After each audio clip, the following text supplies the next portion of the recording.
It's the beginning of the holiday season and a mad dash to the end of the calendar year. Well, part of this final few weeks includes the opening of a signature site, the new Riverfront Plaza. Mayor Donna Deegan joins us with a look ahead and how she sees it as a boost to the city.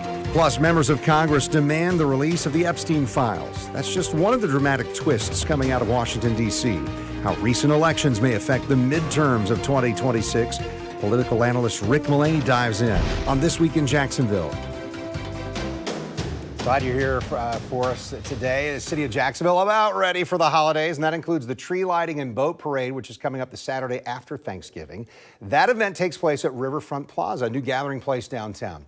Mayor Donna Deegan and I walked the property recently, and the mayor's joining us right now. Mayor, this new park, I mean, it's almost ready to open to the public. Pretty exciting. We almost decided to utilize the slides at the playground, but decided better of it at the very end. But we'll have to go back and do it when we have jeans on one day. But it's a wonderful park. You know, it's this wonderful, beautiful, elevated playground that the kids are going to love, on top of a cafe with all sorts of amenities, restrooms, and a wonderful event lawn. I mean, it's a gorgeous space. You're looking at it right now. Isn't that beautiful? It's just beautiful, and we've been working on that for so long, and it's exciting to see that it's about to open. So soft launch with you guys at the what are we calling that? The Holiday Fest. Yeah, which incorporates both tree lighting and the boat parade. So in addition to that. So we'll have that wonderful facility open for the first time. We can't wait for people to see it. I think the official opening is the following week on the 5th. But we also have, in addition to the boat parade, we have fireworks. We have a holiday light show at Friendship Fountain, and we have ice skating at the skate park at the Jack's Artist Walk, right there underneath it. So this is a great way to get into the holiday spirit, right? Well, I mean, there's something for everyone, Kent. Yes. So I wanted to talk to you a little bit. This last couple of weeks, we've heard a lot. There have been some accusations made for the Duval Doge Committee and City Council about telemedicine. What's your perspective on that? And I know that there's been question about, hey, are we wasting money here? There's also, hey, by helping people get their care before they're going to the ER, it really does save taxpayers. Listen, it has been a central focus of my administration to make health care more affordable and more accessible to people in Jacksonville. This HealthLink JAX program, which is specifically for uninsured people, has connected people through telehealth to doctors so they don't have to show up at the emergency room. That has saved individual families thousands of dollars. It has saved more than $10 million of emergency room visits. $10 million. And so it's been a wildly successful program. So how does saving that money in the ER help taxpayers? Because I think many taxpayers may not realize, the city pays for that if they're uninsured. All of that stuff trickles down to people in healthcare costs. Because it's so much more expensive to go to the emergency room, and all of that gets passed on. So it absolutely costs our community, our economy, a lot of money. And so and honestly, the most important thing is we get a bunch of people to be seen by doctors who then can go to work, who then can provide for their families, who then don't have to worry about missing time. All of that's been incredibly successful. So it's disconcerting to see that taxpayer resources are being spent to duplicate a process that's already happened. So we had an RFP where Telescope Health was chosen. The IG's office, IG's office actually went in and re-looked at everything in the procurement process, said it was all perfect, actually redid the RFP themselves and said, yep, perfect outcome. So everything was done the right way. And so now we have all of this process that is really throwing shade on an operation which has been wildly successful. And I feel badly about that. And really a lot of unsubstantiated things have been said. And I think if you have something to say, and if there is something to show your work. If there's something substantiated, say it. And if there isn't, then why are we? It feels unnecessary, and it feels harmful. Anything wrong with the council in this case, in this specific government efficiency committee, saying, hey, show us your work, Telescope Health, and show us that is exactly what they've done. And as I've said repeatedly, we will go through this process and we will do this duplicative work. But for some folks who very often talk about how the very process of this is to save the city money, we are duplicating so many processes through this committee, and I have to wonder, what is really going on here? I got to be honest. It's frustrating for me to watch this process. All that said, we will continue to cooperate, give this committee everything that they want, and are very grateful to Telescope Health for everything they've done for the uninsured in our community. Mayor, let me change the topic a little bit. You've collaborated here because you're one of many elected officials, mayors, who've signed on to this Oklahoma Declaration Against Political Violence. Tell us about that. Yeah, and it's not just physical violence. It's verbal violence. It is political violence in any form. So it's interesting because at the last time we got together for the Conference of Mayors, I started thinking I didn't hear about the fact that this had been a point of discussion, and I called one of the leaders of the organization. I said, we need to come up with some sort of, statement saying that everybody should behave more like mayors. We just work together. We're pragmatic. We put party aside. We don't talk badly about each other. We don't even talk about party. And we're all very concerned about where all of that is going. And so what I found out was they were already preparing a document in Oklahoma City at the behest of the Oklahoma City mayor, who is a Republican. And so there were 230 mayors, Democrats, Republicans, independents, who signed on to this saying, hey, we're humans first. Let's be civil. Let's tell the truth. Let's not throw flames. Let's try to have grown-up political discourse that we can model for our kids and our constituents, and make sure that we can bring our communities back together. And I really think it could be a model for everybody. I don't have a great deal of hope that that's going to resonate in DC necessarily, but I will say that for mayors around the country, one of the things that organization models is just put the community first, lay the disagreements aside, work together, disagree where you have to, but move forward together, and don't create the type of atmosphere that can lead to things we don't want to see. Yeah, there's nothing wrong with having different ideas Absolutely. about how to move the ball down the field. That's a good thing. But how you shape those arguments or whatever it can be really I destructive was really pleased to be able to sign that agreement, because I think we need to shine a light on the fact that there are a lot of people who see this as a big problem, who are worried about possible political violence, both physical and verbal. And we really want to get back to seeing each other's humanity. I think that's the bottom line. Yeah. I want to jam one more question in here, and that's about the Duval Care Coalition. Yeah. And speaking of see each other's humanity, yes, this is an effort to help provide for people. Tell us about that. Yeah, well, food insecurity has been a problem in our community for a while, so this helps to address it. But at the end of the day, this Duval Care Coalition was put together with faith leaders and nonprofits and organizations like Feeding Northeast Florida and all the different organizations that come together to provide food, to say, when we're going through the government shutdown and the SNAP benefits were paused, it's going to take a while to unravel all that. There are a lot of people that still haven't received their benefits, and it's going to take a while. We want to make sure our community doesn't go hungry, that our veterans don't go hungry, that our single moms, all the people that need these things. So we've put together a website of all these organizations together to tell people how they can help, if they want to donate food, if they want to donate money, whatever it is. Let me give you the website, and maybe you guys can show it at some point. Jacksonville.gov/Duval Care Coalition. You can seek assistance there, or you can find out how to donate. But the whole bottom line of this is, we always take care of our own here in Jacksonville, and we want to continue to do that. It's a special thing about who we are in Jacksonville. That's right. Givers. Yes. I mean, it really is something. Mayor Donna Deegan, thanks so much for your time. Great to see you. Enjoy Thanksgiving, and looking forward to our event coming up here on that Saturday after Thanksgiving with the tree lighting and the Me too. It'll be great. All right, thank you.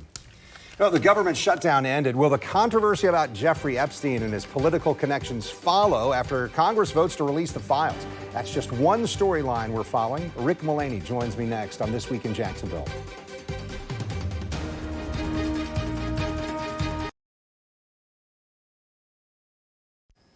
You're watching This Week in Jacksonville with Kent Justice. And Rick Mullaney is with us. He's our News4JAX political analyst, but also the executive director of the Haskell Public Policy Institute at Jacksonville University. I appreciate your time. We had talked about, hey, there was a bunch of things we wanted to talk about. I think top of mind on kind of that national scale, just this week, just Thursday, President Trump signed the bill that came from Congress to release the Epstein files. This, as we talked about, this a reversal of position from the president, who initially in the campaign more than a year ago, I'm going to push to have those files released. Kent, that's exactly right. The president's had two reversals, and one reversal is easy to understand, and the other reversal is still a mystery. What's the easy one? The one that's easy to understand is that he said, go ahead and release them. And the reason he said that was because he knew he was going to lose, quite frankly. This is one where he's had a very big divide with the MAGA base, and there was growing support in the House and in the Senate. He knew he was going to lose, so he might as well get in front of it. I think a very smart move, by the way, politically, to get out in front. So the reversal to say release it is understandable. But it's the other reversal that has so many people puzzled. That certainly includes me. For many years, he was an advocate for releasing the files. Joe Biden's administration, when he was president, had the files for 4 years, and President Trump was a strong advocate and a critic saying release them. When he became president, however, something happened, and he became adamantly opposed to their release. And that has been a mystery to many. To this very moment, we don't really know why. I truly suspect that it's absolutely nothing criminal, and no one has suggested that it was. And remember, the Biden administration had these files. And if there was a smoking gun, you think it would have come out by now. But what we don't know is why has he been so adamant that they not be released? And in the next 30 days or so, the Justice Department has to turn over these documents. Possibly, maybe we'll get a clue as to why he's been so adamant in opposing the release of these documents. And you kind of pointed to it there. There's been kind of a fracture in the MAGA base. Republicans who have come out and say, release the files even before the president was ready to say that. Clearly there is. This has been a big deal for the MAGA base for a long time. They have viewed this as part of the conspiracy of the elite, and they wanted these files released. And it's been stunning that President Trump, who doesn't lose very often, I mean, let's face it, he wins. He hates to lose. Yeah, and he can survive. Listen, he's survived 2 impeachments, 4 indictments, 2 assassination attempts. He's a survivor, and he wins. Not on this one. And he put pressure on Republicans and on his base to leave it alone, and they wouldn't. They wouldn't let it go. They want this released, and so it's going to get released. What this will tell about in the future, how badly this damages him, may turn out to be affected by what's in these documents, really. And by the way, I call them documents. When we say release, it's much more than that. Videos, recordings, photographs. Who knows what's in there? And honestly, there's a little bit of debate. Is this about accountability and transparency? Or are some more political? They're looking to embarrass their political opponents. We're going to have to wait and see. Yeah. Let's talk about takeaways we might have gotten from the shutdown. So in history, there have been 15 shutdowns just since 1980. Do these things work? Is there a purpose behind these? Let me give you the short answer. Historically, over those years, typically not. Of those 15 shutdowns, only 4 have gone really over 4 days. This shutdown at 43 days was the longest in history. The second longest was 2019 at 35 days. And Barack Obama had a long one in 2013 at 16 days, so did Bill Clinton. And what often happens is the party out of power, or who used the filibuster, to leverage that for policy objectives. For the Republicans in 2019, they wanted a border wall. In 2013, it was about the Affordable Care Act. In 1996, with Bill Clinton, it was about government spending. For the Democrats, this time, it was about health care. And their argument is, well, our policy issue is more important than your policy issue. But the answer to your question is, historically, shutdowns have caused significant damage. Certainly for federal employees, and people don't tend to pay much attention to that until it begins to affect them. Yeah. It begins to affect. It did this time. Yeah. SNAP benefits, air traffic controllers, damages to the economy. So there's a high price for shutdowns.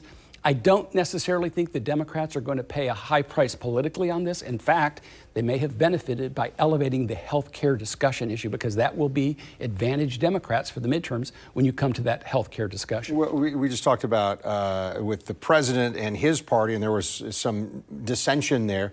Did we see that with Democrats? Because it took some Democrats saying, okay, I'm not going to hold the line on health care before I say yes to ending the government shutdown. Is there a fracture in the Democratic Party? Let me answer that one unequivocally.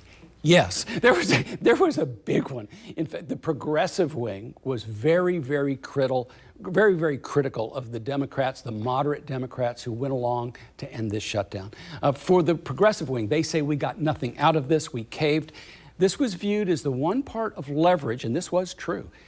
There's been a frustration that for the first 10 months of the Trump administration, he's been able to do whatever he wants, and the Democrats have been powerless to stop it. And this is the one time, with the appropriations and the filibuster and the budget, they had the leverage, and they could leverage this for a policy objective. And the progressives thought they gave up too early. The moderates felt very differently. Not only did they feel you weren't going to be successful in getting health care subsidies extended, which is what this was all about, those ones that were imposed during COVID, but they also thought you were inflicting serious damage. For Tim Kaine out of Virginia, he's got 350,000 federal employees in his state. He wanted those who were fired to come back. He wanted them to get paid. They wanted SNAP benefits. They wanted the military paid. And they wanted to guarantee a vote on the extension of those Affordable Care Act subsidies, which they did get. So the progressives feel like they got nothing. The moderates feel like they got a lot. I think it's somewhere in between. They moved the needle a bit, but at a fairly high price. Much will depend on what happens in the future on the health care subsidies. But Kent, front and center for the midterm elections will be affordability and health care costs, because rising costs are significant for all Americans. I've asked Rick to stay with us. I hope you will too. Redistricting, that's become an issue in several parts of the country, including here in Florida. Rick and I look at the most recent ruling and who's winning that gerrymandering fight. Next on This Week in Jacksonville.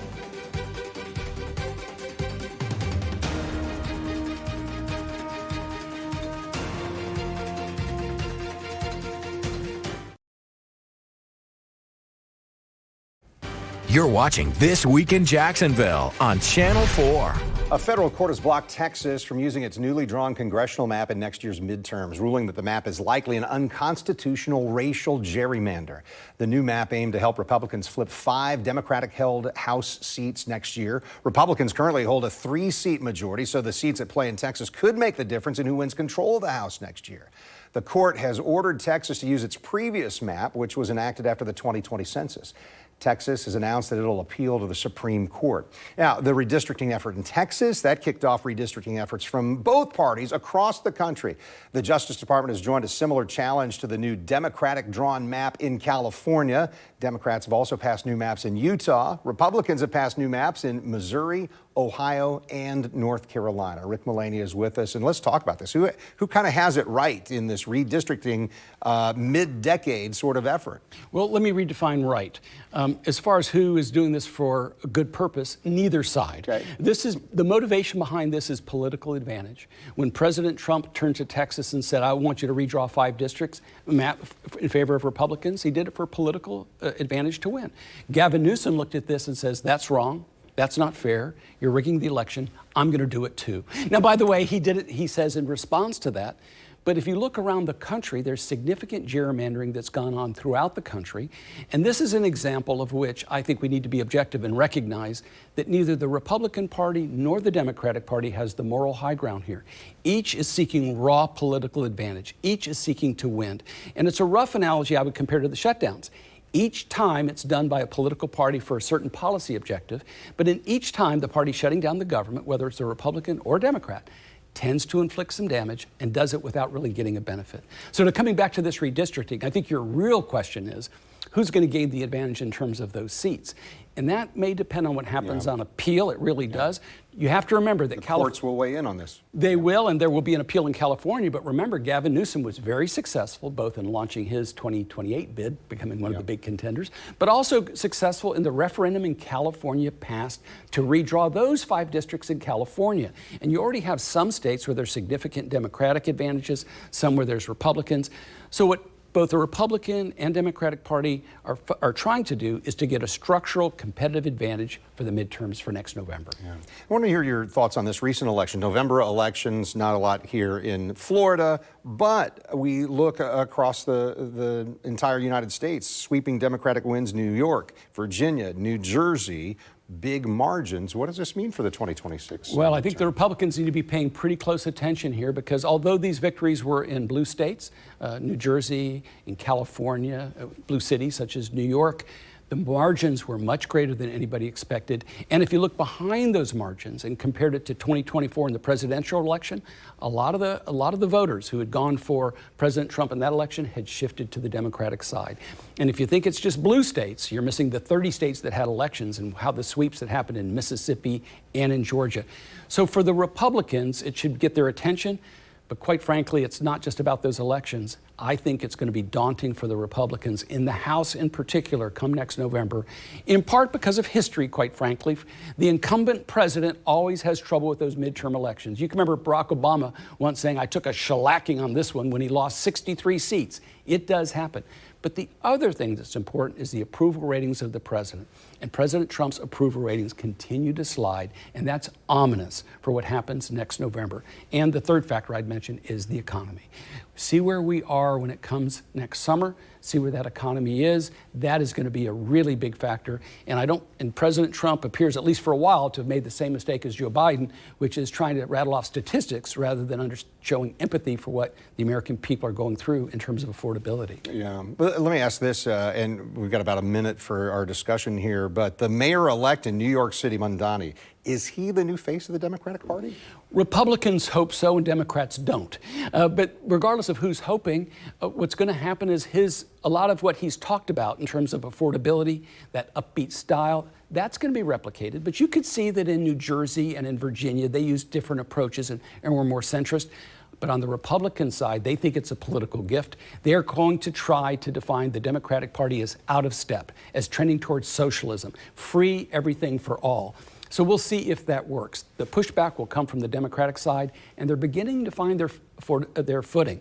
Affordability, health care, and an anti-Trump message is what helped them in Virginia and New Jersey and New York. We'll see if it works in the midterms next November. There were enough voters in New York City who said, hey, we want to try this at least, and obviously the mayor-elect is a skilled speaker. Rick Mullaney, so are you. Thank you so much for your time today. I appreciate it. Great being with you, Ken.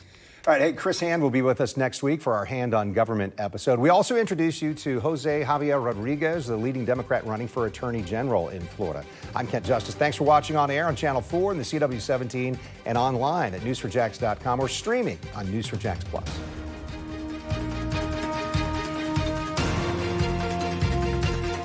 See why every day more people are choosing News4JAX, Northeast Florida and South Georgia's #1 source for local news.